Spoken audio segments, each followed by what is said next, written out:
प्रधानमंत्री ने बजट बाद महिला सशक्तिकरण पर वेबिनार को किया संबोधित।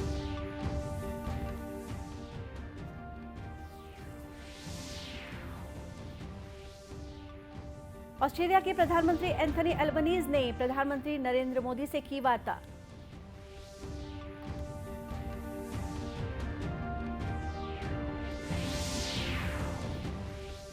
केंद्रीय मंत्री अनुराग ठाकुर ने नई दिल्ली में खेलो इंडिया 10 का दम टूर्नामेंट का किया शुभारंभ।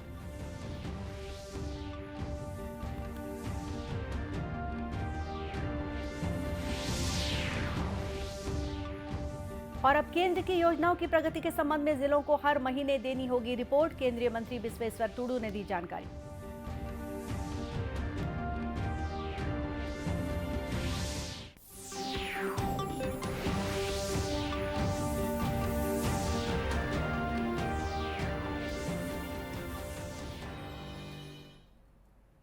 नमस्कार, आप देख रहे हैं दूरदर्शन समाचार। मैं हूं गोपा सान्याल और अब समाचार विस्तार से। प्रधानमंत्री नरेंद्र मोदी ने कहा है कि देश महिलाओं के नेतृत्व में विकास की दिशा में आगे बढ़ रहा है। श्री मोदी ने कहा कि पिछले 9 वर्षों में देश में महिला सशक्तिकरण पर निरंतर ध्यान दिया गया है। श्री मोदी ने आज महिलाओं के आर्थिक सशक्तिकरण पर बजट उपरांत वेबिनार को वर्चुअल माध्यम से संबोधित किया।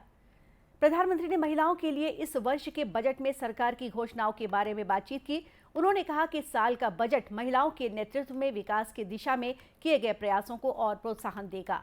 उन्होंने कहा कि इस वर्ष के बजट में प्रधानमंत्री आवास योजना के लिए 80,000 करोड़ रुपए आवंटित किए गए हैं। उन्होंने महिलाओं के कौशल विकास की आवश्यकता पर बल दिया।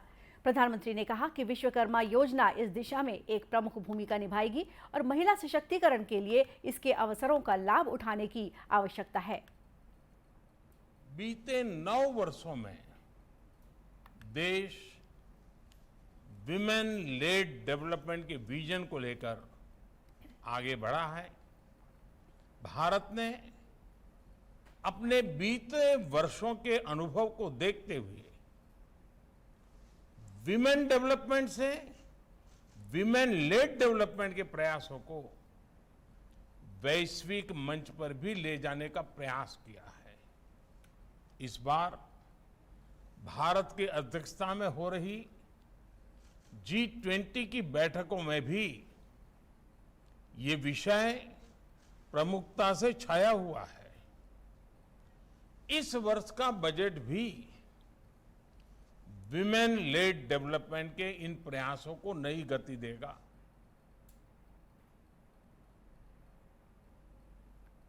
स्वयं सहायता समूहों में महिलाओं की बढ़ती भागीदारी पर प्रकाश डालते हुए श्री मोदी ने कहा कि पिछले 9 वर्षों में 7 करोड़ महिलाएं स्वयं सहायता समूहों से जुड़ी हैं। उन्होंने कहा कि इन वर्षों में महिला स्वयं सहायता समूहों ने 6 लाख करोड़ रुपए से अधिक का ऋण प्राप्त किया है। प्रधानमंत्री ने श्री अन्न यानी मोटा अनाज के प्रचार में महिला स्वयं सहायता समूहों की भूमिका पर प्रकाश डाला। ऑस्ट्रेलिया के प्रधानमंत्री एंथनी एल्बनीज का आज नई दिल्ली में राष्ट्रपति भवन प्रांगण में पारंपरिक स्वागत किया गया। प्रधानमंत्री नरेंद्र मोदी ने ऑस्ट्रेलिया के प्रधानमंत्री का राष्ट्रपति भवन में स्वागत किया। इस अवसर पर श्री एल्बनीज ने कहा कि भारत और ऑस्ट्रेलिया गहरे मित्र और साझेदार हैं। उन्होंने कहा कि ऑस्ट्रेलिया भारत के साथ संस्कृति, अर्थव्यवस्था और सुरक्षा के क्षेत्र में सहयोग का इच्छुक है। इसके बाद श्री एल्बनीज ने राजघाट पर महात्मा गांधी की समाधि पर श्रद्धांजलि अर्पित की। वहीं भारत और ऑस्ट्रेलिया के बीच द्विपक्षीय वार्ता नई दिल्ली में जारी है।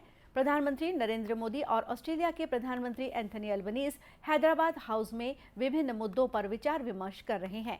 दोनों नेता व्यापार, निवेश, रक्षा, शिक्षा और नवीकरणीय ऊर्जा क्षेत्रों में व्यापक रणनीतिक साझेदारी और सहयोग के लिए बातचीत कर रहे हैं। 4 देशों के समूह क्वाड के संदर्भ में यह बैठक महत्वपूर्ण है।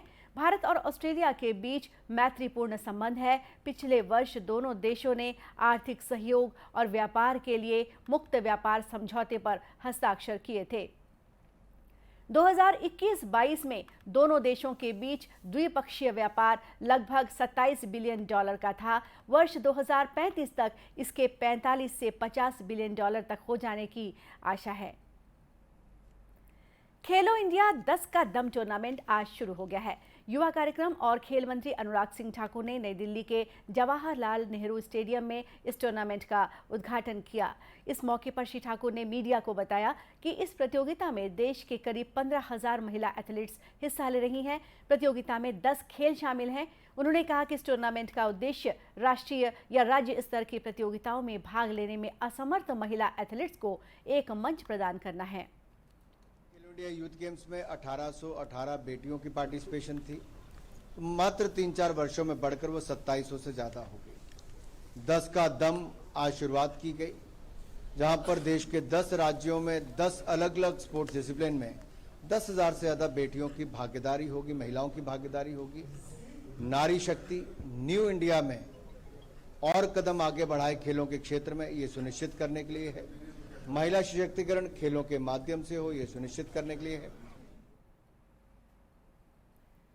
गौरतलब है कि अंतर्राष्ट्रीय महिला दिवस समारोह के उपलक्ष्य में युवा कार्यक्रम और खेल मंत्रालय इस टूर्नामेंट का आयोजन कर रहा है। यह टूर्नामेंट 31 मार्च तक चलेगा।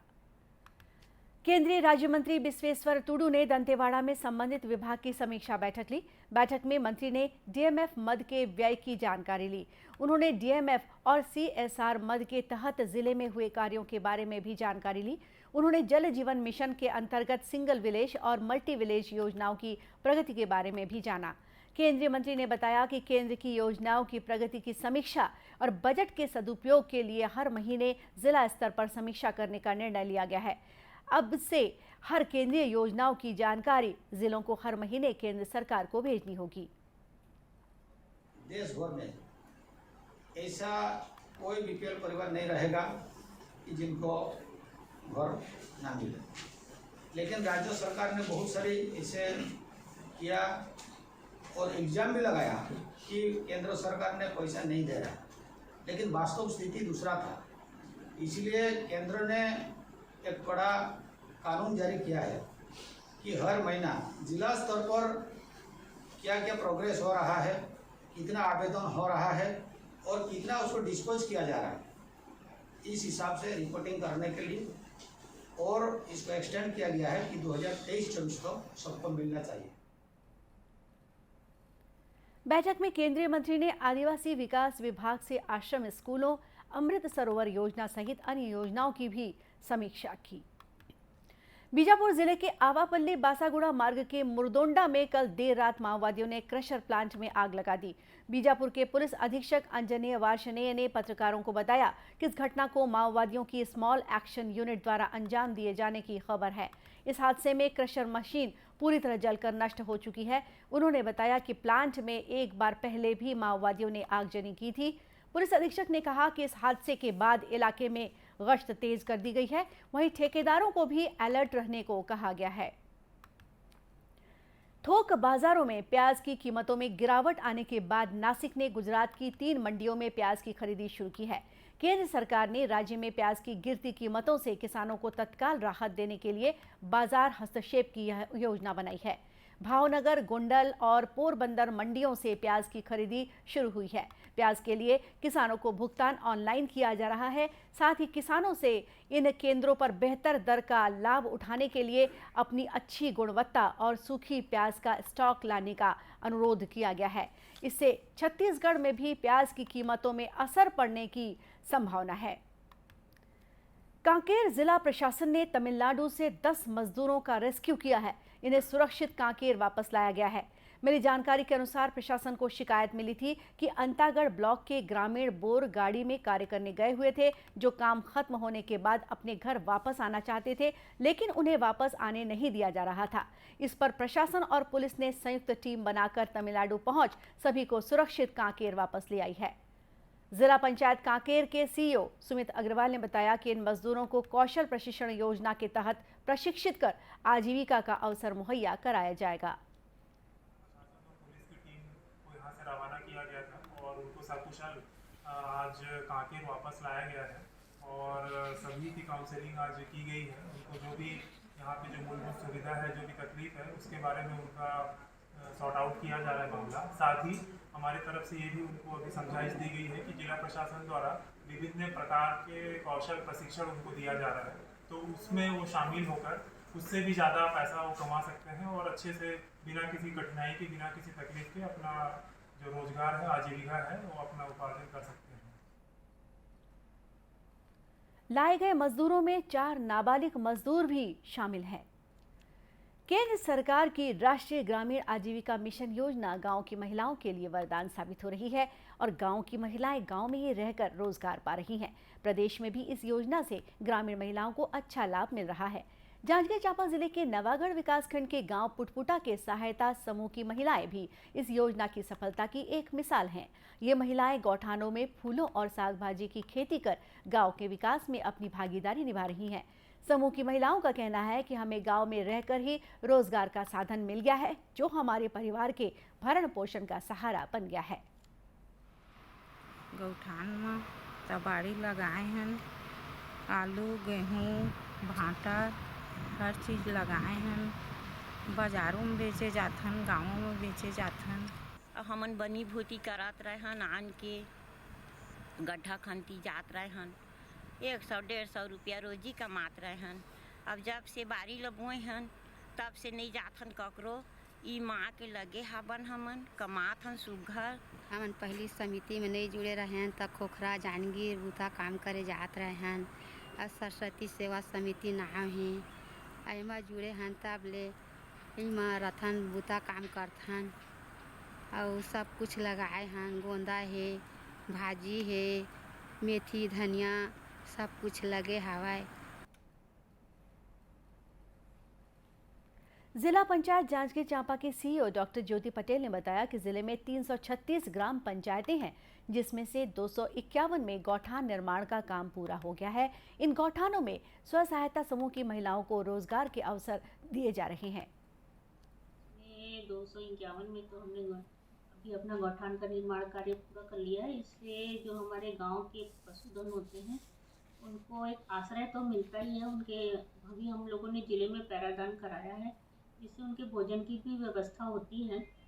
इसके अलावा गौठान में जो स्वयं सहायता समूह है वो वर्मी कंपोस्ट बना रहे हैं, तो वो भी एक रोजगार का साधन है। उसके अलावा अलग अलग तरीके की आजीविका भी हम उनको प्रोवाइड कराते हैं। इसमें चारा गांव में वो सब्जी भाजी भी उगाते हैं, चारा भी उगाते हैं। उसके अलावा अलग अलग तरीके के शेड उनको दिए जाते हैं, जिसमें मछली पालन, मुर्गी पालन, बकरी पालन, इस तरीके के काम से उनका जो रोजगार है वो उनको मिलता है। इस तरह इस योजना के जरिए ग्रामीण क्षेत्रों में महिलाओं के स्वावलंबन की राह खुल गई है। भारतीय सेना में अग्निवीर भर्ती के लिए अधिसूचना 16 फरवरी को जारी कर दी गई थी। इस भर्ती में आवेदन करने की आखिरी तारीख 15 मार्च को समाप्त हो जाएगी। आकांक्षी उम्मीदवार जल्द से जल्द ज्वाइन इंडियन आर्मी की वेबसाइट में जाकर पंजीकरण करा सकते हैं। एक हेल्प डेस्क भी स्थापित किया गया है। पंजीकरण प्रश्नों के लिए उम्मीदवार वेबसाइट पर ईमेल कर सकते हैं और ऑनलाइन सीईई प्रश्नों के लिए वे ईमेल तथा मोबाइल नंबर 7996157222 पर भी संपर्क कर सकते हैं। अन्य जानकारी के लिए सेना भर्ती कार्यालय रायपुर के टेलीफोन नंबर पर भी संपर्क किया जा सकता है। अंत में मुख्य समाचार एक बार फिर। प्रधानमंत्री ने बजट बाद महिला सशक्तिकरण पर वेबिनार को किया संबोधित।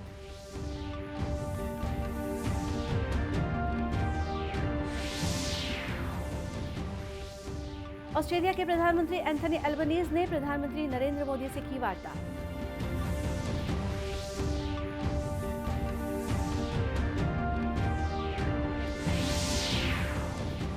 केंद्रीय मंत्री अनुराग ठाकुर ने नई दिल्ली में खेलो इंडिया 10 का दम टूर्नामेंट का किया शुभारंभ।